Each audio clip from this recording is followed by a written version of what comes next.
Hello दोस्तों, law life में आपका स्वागत है। मैं आपका दोस्त दीपांशु मिश्रा। आज हम बात करेंगे अमेंडिंग पावर ऑफ पार्लियामेंट की और उसकी क्या लिमिटेशन है।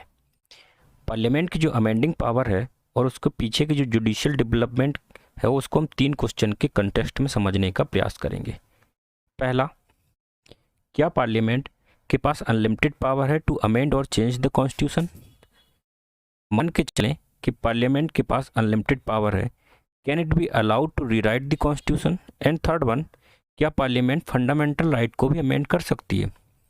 To answer all this question we will try to understand the amending power of parliament and article 368 as it stand now. शुरू से अमेंडमेंट जो है वो मोस्ट वाइब्रेंट टॉपिक रहा है। Basically it was a tussle for balancing of power between parliament and supreme court. Amendment के लिए different countries में डिफरेंट टर्म यूज किए जाते हैं। जैसे in Belgium, Cuba and France the term revision is used and in Australia the term alteration is used. आसान शब्दों में समझें तो अमेंडमेंट का मतलब होता है to bring change according to the basic necessity of the society. और 24वें संविधान संशोधन के बाद it could be in the form of addition, variation and repeal by using constituent power. मतलब पार्लियामेंट अपनी कॉन्स्टिट्यूएंट पावर का यूज करके किसी भी प्रोविजन में बदलाव कर सकती है या उस प्रोविजन को ही बदल सकती है।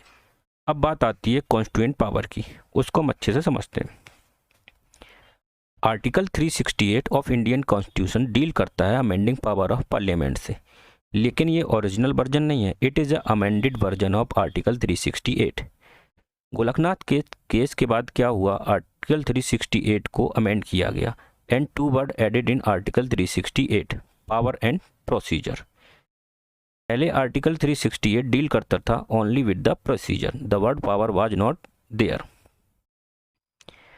सो 1971 गोलकनाथ केस के पहले someone could have raised a question that क्या पार्लियामेंट की जो अमेंडिंग पावर है वो आर्टिकल 368 से ड्राइव करती है या आर्टिकल 245, 246 एंड 248 से। ये जो आर्टिकल हैं ये पार्लियामेंट की लॉ मेकिंग पावर से डील करते हैं। तो 24वें संविधान संशोधन के पहले ये कहा जा सकता था कि जो लेजिस्लेटिव पावर है वही कॉन्स्टिट्यूएंट पावर है, means OLP is equal to CP। If OLP is equal to CP then amendment is equal to law. अब अगर आप आर्टिकल 13 क्लॉज 2 को रीड करें तो ये कुछ लिमिटेशन प्रोवाइड कराता है। मीन्स पार्लियामेंट कोई ऐसा लॉ बनाती है जो फंडामेंटल राइट को कंट्रावेन करे तो उसका जुडिशियल रिव्यू पॉसिबल है। मतलब सुप्रीम कोर्ट अपनी जुडिशियल रिव्यू की पावर का यूज करके उसको वॉइड कर सकती है। उसके बाद पार्लियामेंट 24वां संविधान संशोधन लेकर आई and things changed. Now it is clear that article 368 केवल प्रोसीजर प्रोवाइड नहीं कराता, it is also provide power, और इसी पावर को हम कॉन्स्टिट्यूएंट पावर कहेंगे। आई होप अब आपके दिमाग में एक चीज़ क्लियर होगी कि जब पार्लियामेंट अपनी ऑर्डिनरी लेजिस्लेटिव पावर का यूज करती है देन लॉ आर मेड, और जब कॉन्स्टिट्यूएंट पावर का यूज करती है then amendment is made. I hope यहाँ तक आपको चीज़ें अच्छे से समझ में आई होंगी। इसके पीछे की जो 24वें संविधान संशोधन के पीछे की जो कहानी है उसको हम कुछ केस लॉ के द्वारा समझने का प्रयास करेंगे। अमेंडमेंट के रिगार्डिंग पहला केस था शंकरी प्रसाद वर्सेस यूनियन ऑफ इंडिया का। इस केस में पहले संविधान संशोधन को चैलेंज किया गया इस ग्राउंड पे कि ये राइट टू प्रॉपर्टी को वायलेट करता है, और इसके पीछे आर्गूमेंट ये था कि आर्टिकल 13 में जो लॉ की डेफिनेशन है वो अमेंडमेंट को भी इंक्लूड करती है। मतलब A is equal to L, जैसा कि हम पहले देख चुके हैं। बट सुप्रीम कोर्ट ने पहले संविधान संशोधन की वैलिडिटी को अपहेल्ड करते हुए कहा कि fundamental right are not immune from process of amendment. Parliament के पास अनलिमिटेड पावर है टू चेंज और अमेंड द कॉन्स्टिट्यूशन, और पार्लियामेंट फंडामेंटल राइट को भी अमेंड कर सकती है। इस केस के बाद आता है Sajjan Singh versus state of Rajasthan का केस। इस केस में पार्लियामेंट ने 17वें चौथे और 17वें संविधान संशोधन का यूज करते हुए कुछ लैंड रिफॉर्म एक्ट को 9 शेड्यूल में डाल दिया। इसका मतलब ये हुआ सुप्रीम कोर्ट इनका जुडिशियल रिव्यू नहीं कर सकती। इन अमेंडमेंट को चैलेंज किया गया बिफोर दी सुप्रीम कोर्ट, लेकिन इस केस में मेजॉरिटी ने शंकरी प्रसाद की रूलिंग फॉलो की और जस्टिस हिदायतुल्ला और जस्टिस मादोलकर ने माइनॉरिटी ओपिनियन दिया। जस्टिस हिदायतुल्ला ने ऑब्जर्व किया कि अगर कोई पार्टी एब्सोल्यूट मेजॉरिटी में होगी तो part 3 of Indian constitution become play things for them. और जस्टिस माधोलकर ने अपनी माइनॉरिटी ओपिनियन में कहा कि चलो ठीक है, पार्लियामेंट के पास पावर है अमेंड करने की, but every constitution has certain basic feature which could not be change. मतलब प्रत्येक संविधान में कुछ ऐसे फंडामेंटल फीचर होते हैं जिनको नहीं बदला जाना चाहिए, but these opinion were not part of the ratio.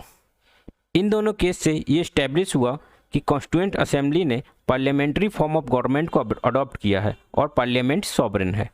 इन दोनों केस से हम ये क्लियरली देख सकते हैं कि पावर का शिफ्ट हो रहा है in the favour of parliament. इसका मतलब ये हुआ पार्लियामेंट के पास अनलिमिटेड पावर है to change amend and even rewrite the constitution. लेकिन चीज़ें बदली case of Golaknath versus state of Punjab के केस में। इस केस को चैलेंज किया गया। इस केस में पंजाब सिक्योरिटी लैंड एक्ट को और मैसूर लैंड रिफॉर्म एक्ट को चैलेंज किया गया। इस केस में सुप्रीम कोर्ट ने पार्लियामेंट की अमेंडिंग पावर को शिफ्ट करते हुए कहा कि पार्लियामेंट के पास पावर नहीं है कि फंडामेंटल राइट को अमेंड कर सके।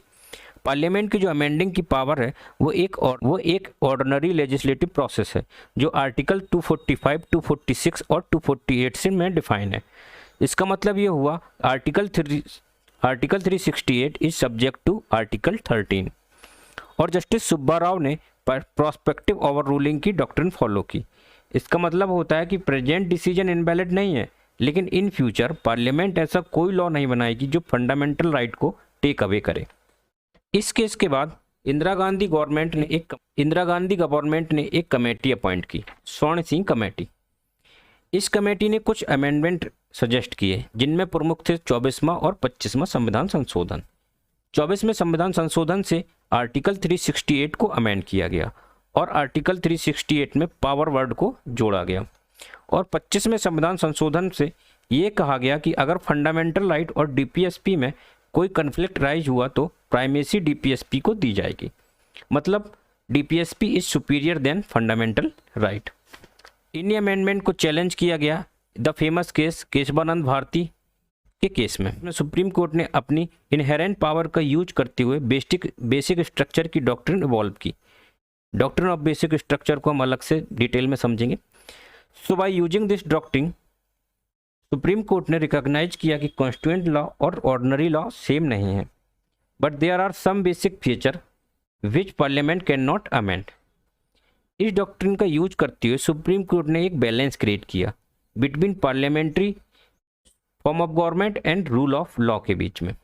इसके बाद आता है इंदिरा नेहरू गांधी वर्सेस राजनारायण का केस।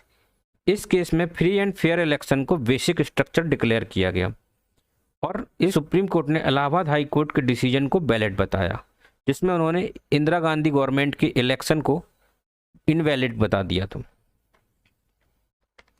इसी डिसीजन को वॉइड करने के लिए पार्लियामेंट 42वां संविधान संशोधन लेकर आई और आर्टिकल 368 में क्लॉज 4 और क्लॉज 5 ऐड किया गया। आर्टिकल 368 का जो क्लॉज 4 है वो जुडिशियल रिव्यू की पावर को एक्सक्लूड करता है और clause 5 gives ultimate power to establish supremacy of parliament. इस अमेंडमेंट को चैलेंज किया गया Minerva mills versus union of India के केस में। इस केस में सुप्रीम कोर्ट ने कहा कि judicial review is the basic structure. एक इंपॉर्टेंट और केस है Waman Rao versus union of India का केस।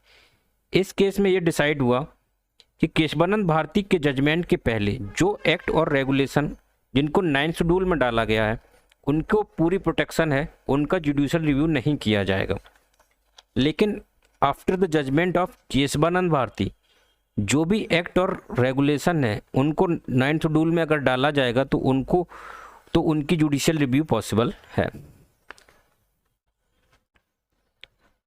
इन केसेस को एनालिसिस करने के बाद हम कह सकते हैं कि पार्लियामेंट के पास पावर है अमेंड करने की, लेकिन ये पावर अनलिमिटेड नहीं है, इसकी कुछ लिमिटेशन है। पार्लियामेंट कॉन्स्टिट्यूशन से सुपीरियर नहीं है। पार्लियामेंट को कॉन्स्टिट्यूशन ने बनाया, ना कि पार्लियामेंट ने constitution. It was the constituent assembly which make the constitution. I hope आपको वीडियो अच्छा लगा होगा। चैनल को सब्सक्राइब जरूर करें। इसके आने वाले वीडियो में हम डॉक्ट्रिन ऑफ बेसिक स्ट्रक्चर को समझेंगे और जानेंगे कि क्या कौन कौन से मेथड हैं जिनके द्वारा अमेंडमेंट किया जा सकता है और क्या सुप्रीम कोर्ट भी अमेंडमेंट कर सकती है। तब तक के लिए नमस्कार।